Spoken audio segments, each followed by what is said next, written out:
am here with the beautiful, the talented Tiffany Haddish, the Carmichael Show. The last time I saw you, I was on the junket for right before the season started, and you and your co-star were singing Proud Mary for me. And that video went so crazy on my social media that they absolutely loved it. Where does all this abundant talent just come from? It comes from suffering and pain and wanting to spread joy and love to the world. That's where it comes from, my soul, my root chakra.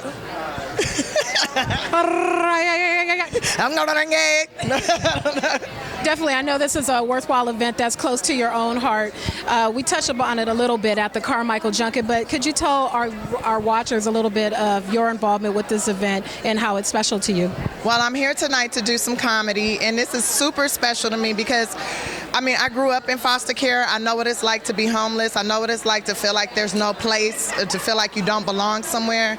And I really like what this organization is trying to do, trying to provide homes and, you know, nurture these young people, because that's what we need. They're our future, you know. And if one person or an entire organization can stand behind one child or millions of children or at least 30,000, that's awesome.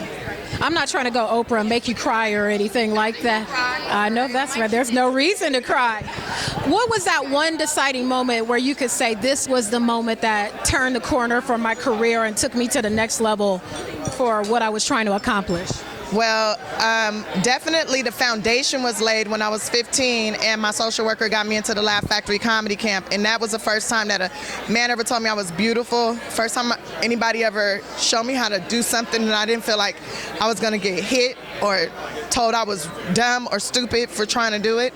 And then I did comedy till I was like 18 and I got emancipated and I ended up homeless. And when that happened, then I was like, oh no, what am I gonna do? And I got a job and I got really depressed. And then I ended up in therapy, and the therapist is like, what makes you happy? And I was like, seeing people smile, hearing people laugh, that's what makes me happy. And she's like, well, why don't you do that as a hobby? And so I started doing it as a hobby, and then I started making money. Like after my third time being on stage, somebody offered me $50 for 10 minutes of my time. I was like, yes, this is what I'm about to do. And I just took it and ran with it, and I've been trying to find my voice I've been doing comedy now since I was 16, basically, and now I'm 21 for the 15th year, and I'm gonna be 21 for the second time on Saturday. Hey, well, happy birthday. And, you know, now I found my voice. I know what my message is, and I have a point of view that I feel like not a lot of people have. And I want to share that, and I want to inspire young people to figure out what it is you love and run with it. And before you head in and to make these people laugh, which I know you will definitely do, season 2, The Carmichael Show, monster hit, just taking it by storm. And it's just overwhelming, just a refreshing show, and a little bit on what it's like to be part of that show. It's awesome. Like I told Gerard when I first got on, when he hired me, I was like, look, I want to be a part of something that means something. Like everything I do, it means something to me, and I want to be a part of something that means something. And it definitely means something. It's definitely making an impression on society, and that's something that I love. I love that. And not only did I get the opportunity to be on this fantastic show, but also I got to be in a movie called Keanu with Key and Peele, where you know, we showing animal love, animal power.